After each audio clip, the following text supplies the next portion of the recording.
Hello dear students, आज फिर से वही गुड मॉर्निंग आपको और फिर से एक नया टॉपिक जिसका नाम है वैद्युत स्थितिज ऊर्जा। तो आज हम लोग पढ़ेंगे वैद्युत स्थितिज ऊर्जा के बारे में। इस टॉपिक में जो यहाँ पे स्थितिज ऊर्जा लिखा गया है इसको आप लोगों ने क्लास 11th में अच्छे से पढ़ा होगा। स्थितिज ऊर्जा होती क्या है? सपोज कीजिए एक स्प्रिंग अगर हमारे पास जैसे है, ठीक है। स्प्रिंग को जब हम लोग हाथ में पकड़ते हैं और उसको जब खींचते हैं स्प्रिंग को तो उसकी लंबाई में वृद्धि हो जाती है। और जब स्प्रिंग को हम लोग खींचते हैं ना तो स्प्रिंग को खींचने में कुछ कार्य करना पड़ता है। अब वो कार्य उसमें संचित हो जाता है। कैसे? जैसे स्प्रिंग को हम लोग खींचे और खींचने के बाद स्प्रिंग को छोड़ दिया गया तो छोड़ने के बाद स्प्रिंग क्या होती है? अपनी अवस्था में लौट आती है। तो स्प्रिंग को खींचने पर हम लोगों ने बल लगाया, लेकिन स्प्रिंग को फिर वापस उसी अवस्था में ले जाने के लिए हम लोगों ने कोई बल नहीं लगाया। तो स्प्रिंग खुद ही अपनी प्रारंभिक अवस्था में लौट गई। वो क्यों अपनी प्रारंभिक अवस्था में लौट गई? क्योंकि जब हम लोगों ने स्प्रिंग को खींचा था तो इस स्प्रिंग में स्थितिज ऊर्जा के रूप में जो हम लोग कार्य किए थे वो कार्य इसमें स्थितिज ऊर्जा के रूप में संचित हो गया था। और वही स्थितिज ऊर्जा इस स्प्रिंग को उसकी मूल अवस्था में लाने का कार्य करती है। तो उसी तरह यहाँ पे आज का जो टॉपिक है स्थितिज ऊर्जा तो है ही, उसके आगे लगा है वैद्युत। और वैद्युत का मतलब आप लोग खूब बढ़िया से जानते हो, होता क्या है? आवेश। तो यहाँ पे पढ़ना है आवेशों से संबंधित कौन सी ऊर्जा? स्थितिज ऊर्जा, यानी वैद्युत स्थितिज ऊर्जा। तो चलिए अगर मान लेते हैं हमारे पास आवेश है, जैसे एक यहाँ पे धनावेश रख दें और एक यहाँ पे धनावेश रख दें। इनको हम बोलते हैं सजातीय, क्योंकि एक ही जाति के हैं, ए भी पॉजिटिव ये भी पॉजिटिव। और उसके बाद अब आपके मन में एक बात आ रही होगी कि अगर ये प्लस प्लस सजातीय हैं तो माइनस माइनस भी होते हैं। तो चलिए भाई उनको भी लिख देते हैं। ये माइनस क्यू यहाँ पर और एक माइनस क्यू यहाँ पर रख देते हैं। ये दोनों आवेश मान लेते हैं कि किन्हीं पॉइंट पर हैं। ये मान लेते हैं इस बिंदु पर है, इस बिंदु का नाम दे देते हैं ए, और जो दूसरा प्लस है इस बिंदु का नाम दे देते हैं बी, ठीक है। और ये दोनों आवेश कुछ दूरी पर उपस्थित हैं। उसी तरह यहाँ पे जो माइनस क्यू आवेश है और जो दूसरा वाला माइनस क्यू आवेश है ये भी एक दूसरे से कुछ दूरी पर है। ये मान लेते हैं कुछ दूरी पर स्थित है, ठीक है। अब जो प्लस क्यू आवेश होता है और प्लस क्यू होता है, या जो माइनस क्यू आवेश होता है माइनस क्यू आवेश होता है, ये एक दूसरे के कट्टर विरोधी होते हैं। कैसे? अगर इस प्लस क्यू आवेश को, या यहाँ पे जो दूसरा वाला प्लस क्यू आवेश है, इस प्लस क्यू आवेश को इधर लेकर आएंगे तो ये क्या करता है? इसको प्रतिकर्षित करता है, अपने करीब आने से इसको रोकता है। तो यानी ये प्लस क्यू आवेश इस पर बल लगाएगा। कौन सा बल? वैद्युत बल, जिसको आप लोग पहले ही चैप्टर में पढ़ चुके हो, ठीक है। तो यहाँ ये जो प्लस क्यू आवेश है वो इस पर क्या लगाएगा? एक बल लगाएगा, ठीक है, जिसको हम लोग क्या बोलेंगे? वैद्युत बल बोलेंगे। उसी तरह यहाँ पे जो माइनस क्यू आवेश है, ये माइनस क्यू आवेश भी इस पर क्या लगाएगा? बल लगाएगा। यानी ये माइनस क्यू इस प्लस जो यहाँ पे माइनस क्यू है इसको क्या करेगा? दूर भेजेगा। तो यहाँ पर जो बल लगेगा वो भी कितना हो जाएगा? मान लेते हैं F बल लग रहा है, ठीक है। अब यहाँ पे देखें, अगर इस आवेश को हम लोग इधर लेकर आए, ठीक है, इस आवेश को इस बल की विपरीत दिशा में लेकर आए, यानी आवेश को जब इधर चलाएंगे तो हम लोगों को कुछ कार्य करना पड़ेगा, बाह्य कार्य करना पड़ेगा। क्यों करना पड़ेगा? क्योंकि यहाँ पे जो उपस्थित धनावेश है और यहाँ पे जो उपस्थित धनावेश है, ये धनावेश इस पर कुछ बल लगाएगा। और हम लोग क्या करेंगे? बल के विरुद्ध, जो यहाँ पे वैद्युत बल लग रहा है उसके विरुद्ध हम लोग इस पर क्या करेंगे? बल लगा के इस आवेश की ओर विस्थापित करेंगे। तो यहाँ पे कुछ कार्य करना पड़ेगा। वही कार्य यहाँ पे क्या कहलाता है? स्थितिज ऊर्जा के रूप में इसमें क्या हो जाएगा? संचित हो जाएगा। जैसे मान लीजिए यहाँ पे, चलिए इसको देखते हैं। जैसे यहाँ पे माइनस क्यू है, यहाँ पे माइनस क्यू है, ठीक है। इस माइनस क्यू वाले आवेश को, ये माइनस क्यू मान लेते हैं किस पॉइंट पर है? सी पॉइंट पर है। ये वाला किस पर है? डी पर है। और दोनों संतुलन की अवस्था में है। तो अगर इसको हम लोग थोड़ा सा भी इधर लेकर आएंगे तो ये क्या करेगा? प्रतिकर्षित करेगा। यानी इसको अगर खींच करके यहाँ पे लाके छोड़ दें और इस पॉइंट को मान लेते हैं, कौन सा पॉइंट है? पी पॉइंट है। तो खींच करके जब इसको माइनस क्यू को लेकर आएंगे पी पॉइंट पर, अब ये क्या करेगा? इसको बहुत तेजी से इधर क्या करेगा? धक्का देगा। ये इधर जब धक्का देगा तो इस पर एक बल कार्य करेगा और उस बल का नाम क्या है, वैद्युत बल, और हम लोगों ने उसके विरुद्ध कार्य करके बल लगा के पी पॉइंट पर इस आवेश को लेकर आए हैं। अब जैसे ही यहाँ पे जो हम लोगों ने बाह्य बल लगा के इसको पी पॉइंट पर रोक के रखा है, उस बल को जैसे ही यहाँ से हटाते हैं वैसे ही ये आवेश क्या होगा, अपनी मूल अवस्था में वापस लौट जाता है। तो ये मूल अवस्था में जब वापस लौट रहा था तब हम लोगों ने इस पर कोई बल नहीं लगाया। इसका मतलब जब हम लोग कार्य किए थे तो वही कार्य यहाँ पे जो दो आवेशों का निकाय बन गया है, वही कार्य इस निकाय में स्थितिज ऊर्जा के रूप में संचित हो गया है, जो इस आवेश को धक्का देकर उसको अपनी मूल अवस्था में भेज देता है। तो चलिए पहले इस वैद्युत स्थितिज ऊर्जा की परिभाषा को लिख लेते हैं।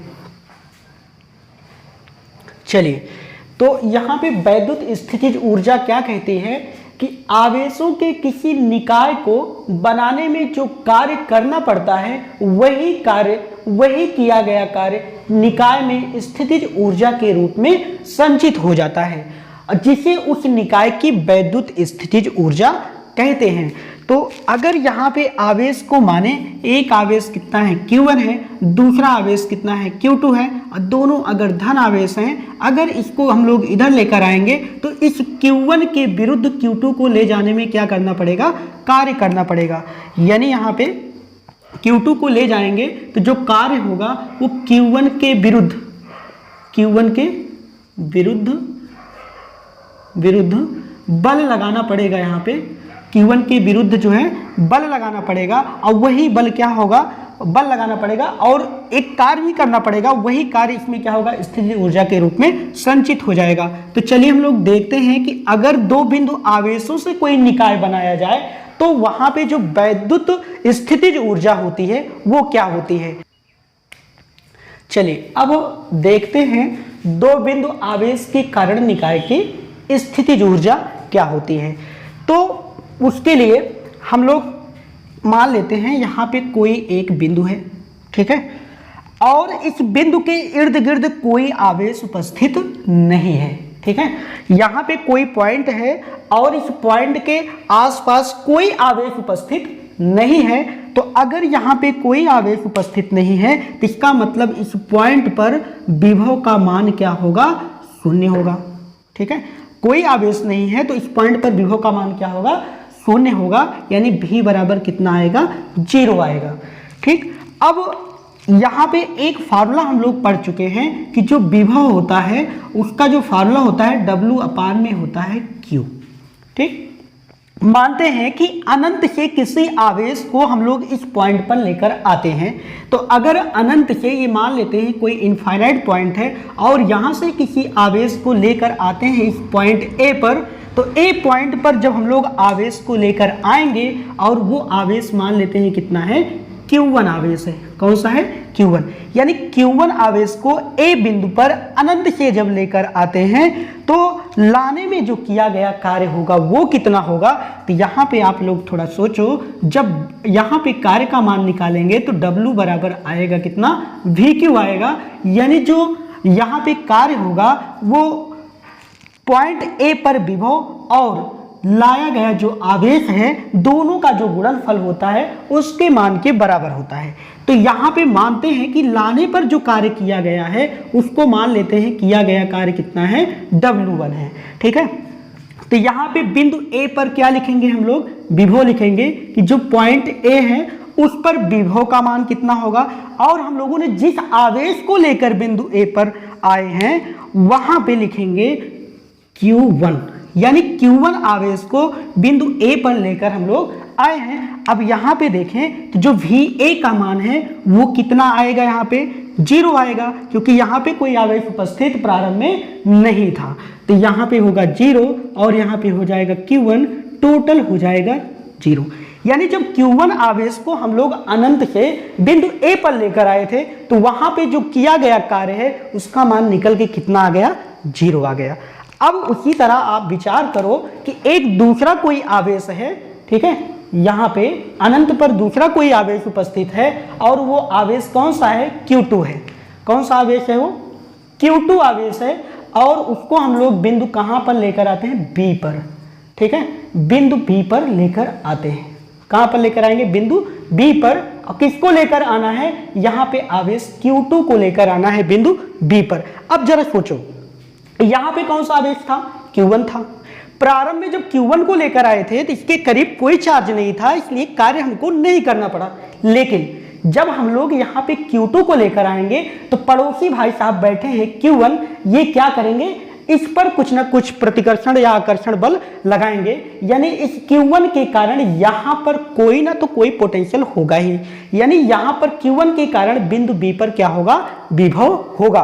तो अगर यहाँ पे विभव है तो इसका मतलब जब हम लोग यहाँ पे Q2 को लेकर आए थे, ठीक है, Q2 को लेकर आए थे तो हमें कार्य भी कुछ करना पड़ा था, ठीक है। Q2 को जब लेकर आए थे तो कार्य भी क्या हुआ था, कुछ करना पड़ा था। तो चलिए उस कार्य का मान निकालते हैं। तो यहाँ पे जो कार्य मान लेते हैं, जो Q2 को लेकर B पर आने में जो किया गया कार्य है वो कितना है, W2 है, ठीक है।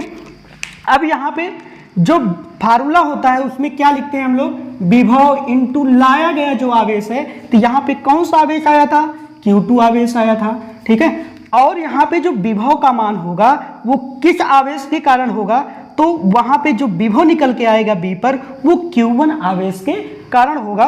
यानी यहाँ पे ये जो पोटेंशियल है ना, किसके कारण है, Q1 आवेश के कारण, Q1 आवेश के कारण किस बिंदु पर होगा, B बिंदु पर। Q1 आवेश के कारण बिंदु B पर विभव है, ठीक है।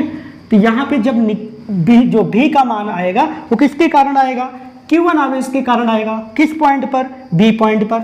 और ये आवेश कौन सा यहाँ पे लिखा जाता है, तो जिस आवेश को हम लोग लाते हैं, यानी लाया गया आवेश यहाँ पे लिखा जाएगा, ठीक है। तो यहाँ पे हो जाएगा लाया गया आवेश, यानी W2 बराबर होगा विभव इंटू लाया गया आवेश। अब जरा यहाँ पे सोचो, यहाँ पे इसके कारण जो पोटेंशियल आएगा, अगर ये दोनों R दूरी पर उपस्थित हैं, ठीक है, इनको जब ला के R दूरी पर हम लोग उपस्थित कर देते हैं, स्थित करते हैं, तो A के कारण जो B पर विभव का मान होगा वो कितना होगा, तो वो होगा 1/4 पाई एप्सिलॉन नॉट, अगर परावैद्युतांक K है तो लिख देंगे K, इंटू हो जाएगा क्या, किस आवेश के कारण निकाल रहे हैं, Q1 के कारण। तो यहाँ पे आएगा Q1 और दूरी कितना है, B पॉइंट पर, तो R दूरी है, तो यहाँ पे हो जाएगा R, ठीक है। तो इसका मतलब यहाँ पे जो B पॉइंट पर विभव होगा, B पॉइंट पर जो विभव होगा उसका मान क्या होगा, वो मान हम लोग रखेंगे। और Q2 ऑलरेडी हमको पता है जिस आवेश को लेकर आए थे, तो यहाँ पे जब मान को रखा जाएगा तो ये हो जाएगा 1/4 pi epsilon not into K, into में आएगा Q1 बटे में R। और उसके बाद यहाँ पे जो आवेश हम लोग लेकर आए थे, यानी आवेश लेकर आए थे Q2, ये किसके बराबर होगा, तो W2 के बराबर हो जाएगा। यहाँ पे इसको और थोड़ा व्यवस्थित तरीके से लिखा जाए तो ये हो जाएगा 1/4 pi epsilon not K into कितना होगा, Q1 Q2 अपान में R हो जाएगा। तो यहाँ पे होगा Q1 Q2 अपान में R हो जाएगा, ठीक है। तो ये किसके बराबर है, W2 के। अब यहाँ पे एक निकाय निर्मित हुआ है जो दो बिंदु आवेशों से है, Q1 और Q2 से है। अगर यहाँ पे हम लोग कुल कार्य की बात करें तो कुल कार्य कैसे निकलेगा, तो यहाँ पे Q1 को लाने में किया गया कार्य और Q2 को लाने में किया गया कार्य, दोनों कार्य को हम लोग आपस में जोड़ लेंगे तो निकालेंगे कुल कार्य निकाय को बनाने में किया गया कुल कार्य कितना होगा, मान लेते हो कितना है, कैपिटल W, ठीक है। तो कैपिटल W बराबर होगा W1 प्लस में W2। ये W1 किसके कारण है, तो जब हम लोग लेकर आए थे अनंत से Q1 को बिंदु A पर, और ये W2 किसके कारण है, जब Q2 को लेकर आए थे B बिंदु पर, कहाँ से, अनंत से। तो यहाँ पे जब W1 का मान रखेंगे तो आएगा 0, और जब W2 का मान रखेंगे तो वो मान आपके सामने रखा हुआ है, ये देखो, ये हो जाएगा 4 pi epsilon not into K, और हो जाएगा Q1 Q2 अपान में R, ठीक है।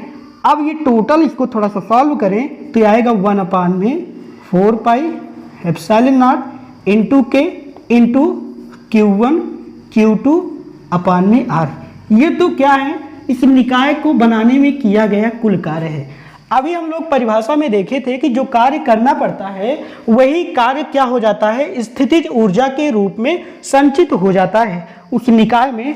तो यहाँ पे जो ये किया गया कार्य है यही क्या होगा, निकाय में स्थितिज ऊर्जा के रूप में संचित हो जाएगा। और स्थितिज ऊर्जा को हम लोग U से दिखाते हैं तो U बराबर कितना हो जाएगा, W के, यानी U बराबर आएगा 1/4 pi epsilon not into K into हो जाएगा Q1 Q2 अपान में R। ठीक है, ये निकल के आएगा क्या, दो बिंदु आवेश से निर्मित अगर कोई निकाय है तो उसमें कितनी स्थितिज ऊर्जा संचित होगी, तो 1/4 पाई एप्सिलॉन नॉट के इंटू Q1 Q2 अपान में हो जाएगा R। इसका एक बार आप लोग स्क्रीनशॉट ले लो, फिर आगे चलते हैं। चलिए, इसका स्क्रीनशॉट ले लिया होगा। इसमें एक पॉइंट और है, समझने वाला पॉइंट है, बहुत अच्छा पॉइंट है, तो उसको थोड़ा हम लोग नोट करके लिखेंगे। ठीक है, तो यहाँ पे देखो जो U बराबर आया है 1/4 पाई एप्सिलॉन नॉट के इंटू Q1 Q2 अपान में R, ये कब कम होगा और कब ज़्यादा होगा, इसका मान बढ़ेगा किस स्थिति में और किस स्थिति में घटेगा। तो मान लेते हैं यहाँ पे एक आवेश है Q1, दूसरा आवेश है Q2 और दोनों क्या हैं, धनात्मक हैं। ठीक है, तो एक बात दिमाग में सेट कर लो कि जब भी हम लोग बाह्य कार्य करेंगे, निकाय को बनाने में बाहर से कार्य किया जाएगा, तो स्थितिज ऊर्जा हमेशा क्या होगी, बढ़ जाएगी। स्थितिज ऊर्जा का मान क्या होगा, हमेशा बढ़ जाएगा। और जब इस निकाय में जो आवेश होता है वो स्वयं कार्य करता है तो स्थितिज ऊर्जा का मान हमेशा क्या होगा, घट करके आएगा। जैसे यहाँ पे जब हम लोग इस आवेश को इसके करीब लेकर आएंगे तो इस आवेश के प्रतिकर्षण बल के विरुद्ध हम लोग कार्य कर रहे हैं। तो अगर दो धन आवेश हैं या सजातीय आवेश हैं, चाहे दोनों प्लस हों चाहे दोनों माइनस हों, तो अगर उनमें से एक आवेश को दूसरे आवेश के करीब लेकर आते हैं प्रतिकर्षण बल के विरुद्ध, तो वहां पे जो स्थितिज ऊर्जा का मान होगा वो क्या होता है, बढ़ जाता है। और दूसरा पॉइंट ये है कि अगर दोनों आवेश क्या हो, विजातीय हो, यानी एक तरफ प्लस Q हो दूसरी तरफ माइनस Q हो। मान लेते हैं ये Q1 है, ये क्या है, Q2 है। ठीक है, अब जरूरी नहीं इधर हमेशा माइनस ही रहेगा, इस माइनस को आप इधर भी रख सकते हो। तो इनके बीच की दूरी मान लेते हैं कुछ है। ठीक है, अब यहाँ पे देखेंगे तो जो ये Q1 है माइनस, Q2 जो है माइनस में है और जो ये Q1 है प्लस में है, तो यहाँ पे ये Q2 को Q1 खुद ही क्या करेगा, अपनी ओर खींचेगा। तो जब यहाँ पे कार्य निकाय करेगा, यानी आवेश स्वयं इसको खींच रहा है, बाहर से इस पर कोई फोर्स लग नहीं रहा है, बाह्य कार्य नहीं किया जा रहा है, इसका मतलब स्थितिज ऊर्जा क्या होगी, यहाँ पे घट जाएगी। ठीक है, और अगर इसी आवेश को जो यहाँ पे प्लस Q1 Q2 को खींच रहा था, खींचने के बजाय हम लोग इसको विपरीत दिशा में लेकर जाएं, तो यहाँ पे हमें बाहर से कार्य करना पड़ेगा, क्योंकि ये खींच रहा था और हम लोग क्या करेंगे, इसके विपरीत लेकर इसको चल रहे हैं। तो यहाँ पे जब इसको प्लस Q1 के विरुद्ध Q2 को दूर लेकर जाएंगे, माइनस Q2 को, तो यहाँ पे जो स्थितिज ऊर्जा का मान है वो हमेशा बढ़ जाएगा। तो दिमाग में इतना रखना है कि जब निकाय स्वयं कार्य करेगा तो स्थितिज ऊर्जा हमेशा क्या हो जाएगी, कम हो जाएगी। और जब निकाय पर बाहर से कार्य किया जाएगा तो हमेशा यहाँ पे क्या होगी, स्थितिज ऊर्जा का मान क्या होगा, बढ़ करके आएगा। यहाँ पर देखो जब हम लोग इधर लेकर आ रहे थे, इसके विरुद्ध लेकर आ रहे थे, तो स्थितिज ऊर्जा क्या हो रही थी, बढ़ रही थी, क्योंकि बाहर से हम लोग कार्य कर रहे थे, किसके विरुद्ध, Q1 के प्रतिकर्षण के विरुद्ध।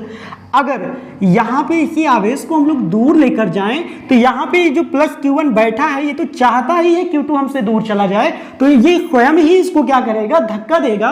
और जब स्वयं धक्का देगा तो इसका मतलब निकाय खुद ही कार्य कर रहा है, और अगर निकाय खुद ही कार्य करता है तो स्थितिज ऊर्जा हमेशा क्या होती है, कम हो जाती है। ठीक है, तो इन पॉइंट को आप अच्छे से समझ लो, नोट कर लो। और ये टॉपिक कैसा लगा, अगले टॉपिक में हम लोग पढ़ेंगे। यहाँ पे जो था दो आवेशों के कारण, अगले टॉपिक में देखेंगे कि अगर आवेश दो से अधिक हो तो उसके कारण वैद्युत स्थितिज ऊर्जा का मान क्या होगा।